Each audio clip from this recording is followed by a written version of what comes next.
안녕하세요. 찰리브라입니다.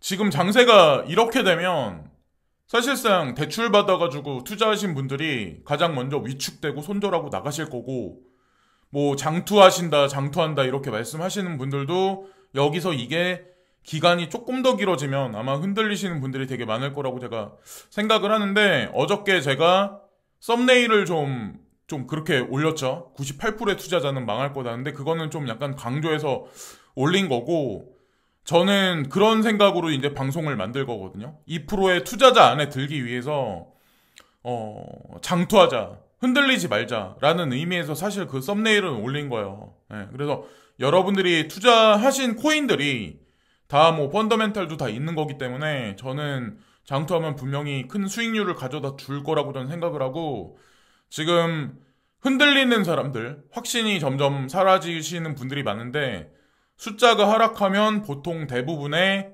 대중 심리는 확신을 잃어버릴 수밖에 없어요. 거기다가 실업률도 사실은 금융시장에서 되게 중요한 지표 중에 하나인데, 실업률도 하락을 했기 때문에 뭐 많은 사람들이 이제 3월 달에 금리 인상이 될 거라고 아마 단정을 지으실 분들이 되게 많을 거예요. 근데 뉴스를 봐도 자세히 잘 봐야 되는 게 뭐냐면, 빠르게 확산되는 코비드 오미크론 변종은 12월 고용에 영향을 미치지 않았지만 1월에는 방해 요인으로 나타날 것으로 보고서는 덧붙였다.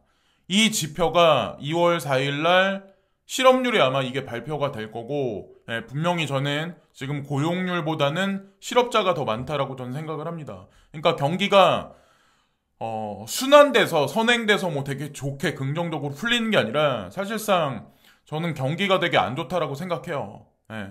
그리고 또한 중요한 게, 그거는 뭐 여러분들이 더 잘 아실 거고, 지금 실업자가 더 많이 늘어난다는 건 여러분들이 더 잘 아실 거고, 사실상 3.9%로 12월 3일 날 뭐 이때 나온 것보다는 하락을 한 건 사실이긴 하지만, 중요한 건 12월 달에 오미크론이 확산되기 직전의 통계 자료가 여기에 들어갔기 때문에 사실상 이게 아니라고 저는 생각을 해요. 그래서 2월 4일 날 나오는 실업률 발표는 이것과는 판이하게 다른 게 나와서 제롬 파월 연준 의장이 말 바꾸기를 하지 않을까라고 생각을 해요. 그리고 뭐 이게 나왔어요. 미국 실업률 3.9%의 팬데믹 시대 최저다. 그래서 오늘 아침에 새벽에도 뭐 바이든 대통령이 그러더라고요. 뭐 지금 현재 실업률이 강력하게 꺾이고 미국은 다시 경제 회복되고 있다라고 CNBC에 나와서, 그런 게 뭐 아마 미국 전역의 TV 방송에 나왔을 텐데, 실질적으로 대중들이 반응하는 거는 지금 냉담하게 반응하는 사람들이 되게 많아요. 그래서 제가 생각하는 거는 뭐냐면, 어떤 거냐면, 이 경제 용어 중에 기대 인플레이션이라는 게 있거든요. 그래서 기대 인플레이션이 현실로 이제 전이되면 이게 실질 인플레이션이 돼버려요.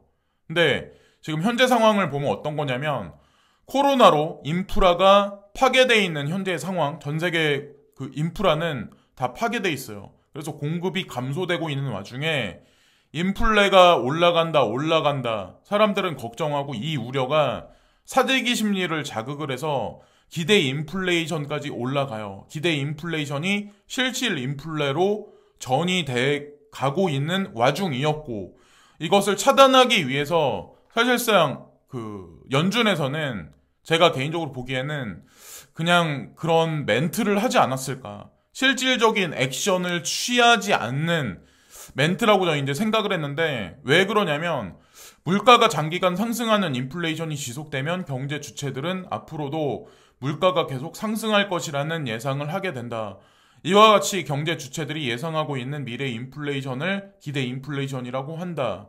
근데 기대 인플레이션이 상승하면 이게 실질 인플레이션으로 변하는데, 지금이 딱 분기점이거든요. 근데 어떤 게 있었냐면, 연준에서 이제 뭐 금리 인상한다. 그래서 QT라고 하죠. 그래서 지금 보면 테이퍼링과 그 금리 인상을 동시에 한다. 그래서 QT를 하겠다라는 3월 달부터 하겠다는 얘기가 계속해서 강력하게 작년 말부터 계속 하니까, 어떤 일이 있었냐면, 독일에서 물가 상승률이 6개월 만에 둔화되고 유로존 물가 둔화 기대감이 확산돼서 사실 지표가 나왔어요.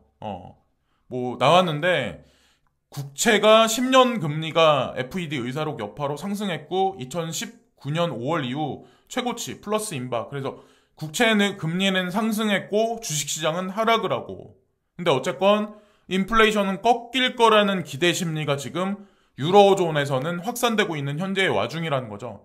제가 얘기하는 거는 이거예요.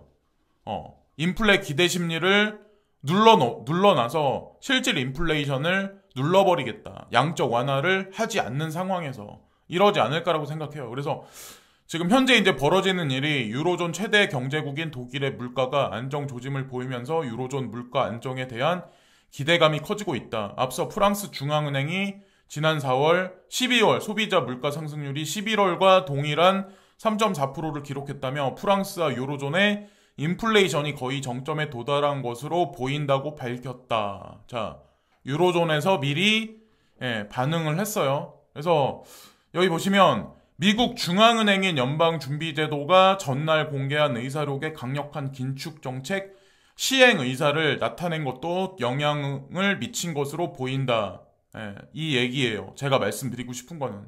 이 한 문장이 아마 정리해서 제가 얘기한 걸로 이제 된 것 같은데 어쨌든 지금 연준에서는 인플레이션은 계속 올라가는 거에 관해서 멘트를 했죠. 근데 실질적으로 액션을 할지 안 할지 알 수 있는 사람은 아무도 없어요. 실질적인 액션을 해서 뭐 집값이 폭락할 거다, 주식시장은 여기서 3년간의 하락장이 될 거다라고 판단하시는 분들은 뭐 코인 시장도 이제 폭락이다, 끝났다라고 판단하시는 분들은 과감히 현금화 하셔가지고 나가시는 거고, 저같이 그냥 인플레이션이 창고라든 어떻게 되든 제도권 수용이 되든 가상자산은 엄청난 자산이 될 거다 판단하시는 분들은 그냥 머물러 계시는 거고, 중간은 없어요. 투자에 항상. 그리고 중요한 건 지금 미국 재무장관으로 계시는 자넷 옐런, 이분 같은 경우 글렌 허친슨 센터를 그분이 만드셨죠. 근데 여기서 2014년에서 2018년까지 4년간 선임 연구원으로 이분이 계셨었어요. 그래서 제가 디지털 커런시 그룹과 그레이스케일 자산운용사를 심상치 않게 예전서부터 보고 있다라고 말씀을 드렸던 거죠. 어쨌건 미국 뭐 연준이 됐건 미국 정계가 됐건 디지털 커런시 그룹 베리 실버트, 글렌 허친스 이 인물들은 예의주시해서 이제 봐야 되고,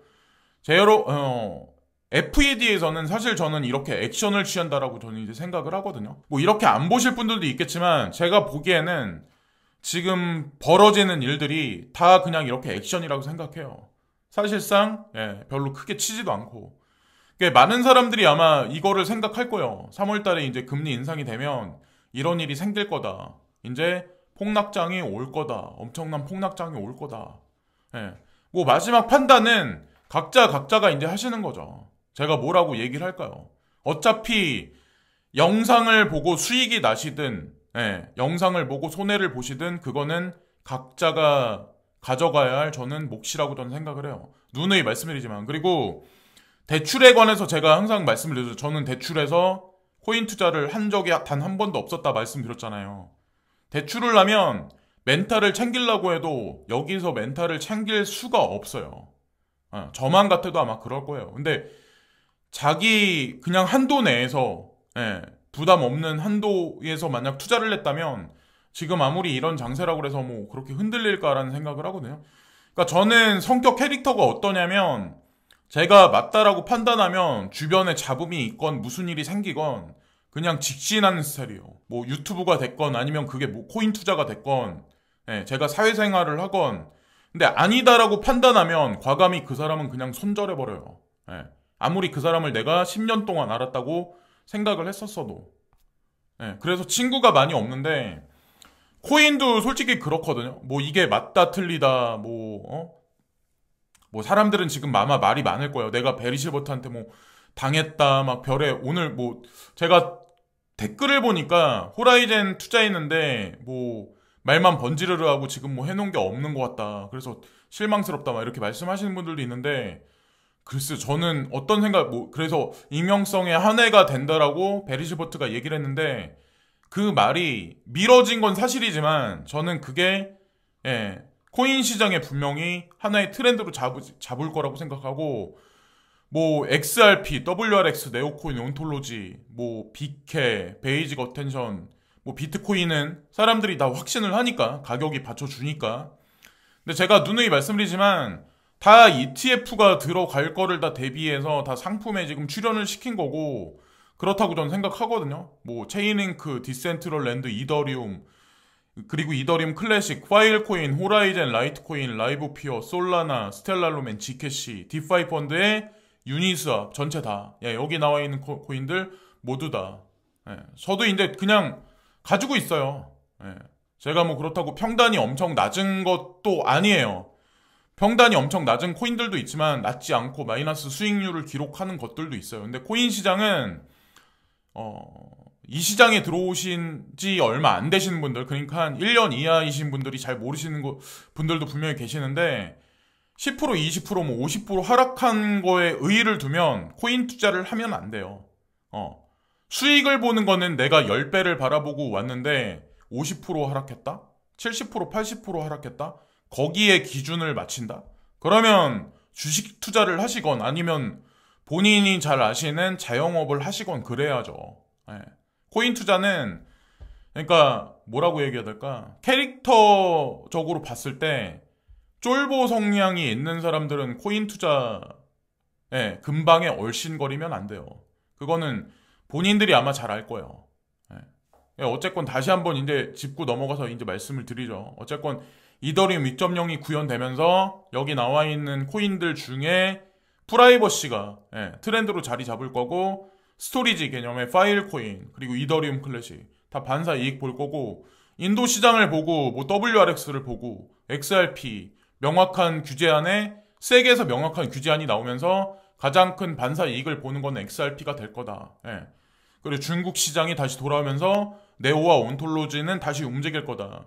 어저께 이게 위챗에서 중국 CBDC를 수용할 거다. 그 유통시킬 거다 얘기 나왔잖아요. 자, 그것과 중국 시장에 오픈하고 같이 보시면 전 될 거라고 생각합니다. 그리고 베리 실버트가 중요한 얘기를 하나 던졌는데 주식시장은 베어리시, 하락세, 그리고 여기 보면 뭐 채권 시장이나 아니면 뭐 부동산 시장. 근데 본인은 비트코인과 프라이버시 토큰이라고 말하는 게 호라이젠과 지캐시를 얘기하는 것 같아요. 제가 보기엔. 그리고 다른 어떤 코인들, 그러니까 뭐 알트코인들, 스몰캡 마켓에 그런 거를 얘기하는 것 같아요. 그리고 빚은 지지 마라. 유동성은 확보를 해라. 뭐 이런 얘기를 지금 하고 있어요. 자, 어쨌건 어저께 갑자기 생뚱맞게 트윗을 몇 개를 날렸어요. 저는 이분 말이 맞다라고 저는 생각을 합니다. 그리고 2022년에는 알람을 울리는 어떤 그런 사람이 될 거다. 이 사람이 그러니까 2020년인가 예전에 이제 막 이렇게 불장이 왔을 때 베리 실버트 알람을 보고 코인을 사고 막 이러셨던 분들이 아마 있을 거예요. 그때는 그게 먹혔어요. 불장이 오면 그게 먹혀요. 근데 지금 시장은 그게 아닌데 이분이 이런 말씀을 하시잖아요. 거기엔 다 의미가 있다라고 저는 생각합니다. 그리고 호라이젠 로드맵이 2022년께 로드맵이 발표가 되는데 이걸 보고 베리 실버트가 이걸 리트윗했어요. 그래서 어쨌건 뭐 실망하시는 분들, 기대하시는 분들이 아마 되게 많을 거예요. 지금 현재 상황이. 근데 마지막 판단은 아마 각자 개개인들이 하시는 거고 중요한 건 코인 시장 머피의 법칙. 내가 팔면 급등을 한다. 내가 막 이렇게 한두 달 계속 막 망설여요. 아, 이걸 손절해야 되나 팔아야 되나 다른 걸로 포트를 갈아야 되나 하는 코인들이 아마 되게 많을 거예요. 근데 그렇게 한두 달, 세 달을 고민하고 나서 결정을 딱 내리면 다음 날부터 바로 올라가는 게 코인 시장이에요. 그거를 경험을 해본 사람은 제가 말씀드리는 걸 아실 거고 모르시는 그게 뭐 그 선택이 맞을 수도 있는데 대부분은 다 비껴가요. 그래서 어쨌건 지금 현재 장세 그러니까 숫자만 보시면 아마 확신을 못 하시는 분들이 아마 되게 많을 것 같은데 그냥 커다란 흐름을 보세요. 3차 산업에서 뭐 축소하고 있는 어떤 그 현물 경제 그 파이가 과연 4차 산업에서 어디로 옮겨갈까? 그리고 게임 산업하고 같이 이렇게 맞물려가지고 코인이란 어떤 그 가상자산 개념이 도입돼서 이게 시너지 효과를 내는 그 원년이 되는 게 사실상 2022년이라고 저는 생각을 하는데 이게 아마 가상자산 시장에 기름을 붓는 격이 되지 않을까라는 생각을 해요. 예, 큰 어떤 흐름상에서. 그래서 그런 관점에서 그냥 가상자산 시장을 숫자에 지금 포커스를 맞추시기보다 좀 그런 식으로 보시는 게 어떨까라는 생각을 합니다. 제가 아무리 이런 거를 말씀드려도 사람이라는 동물은 숫자가 떨어지면 확신을 못하는 게 사람이에요. 그래서 제가 누차 말씀드리지만 2%의 투자자만 큰 부를 획득할 수 있고 나머지 98%는 그냥 저냥 아마 인생을 사시게 될 거예요. 2% 안에 들어가자라고 저는 강력하게 계속 주장해서 말씀을 드리는 거예요. 베리 실버트가 작년에 트윗에 지키씨 같은 경우 $1,500까지 본인은 생각을 한다. 그리고 2025년까지 $60,000라는 얘기를 했는데 쉽지가 않죠. 쉽지가 않아요. 들고 있는다는 게 쉽지가 않아요. 아무나 할 수 있는 게 아니죠. 오늘도 시청해주신 많은 분들께 고개 숙여 감사를 드리고요. 오늘도 좋은 하루 되세요. 감사합니다.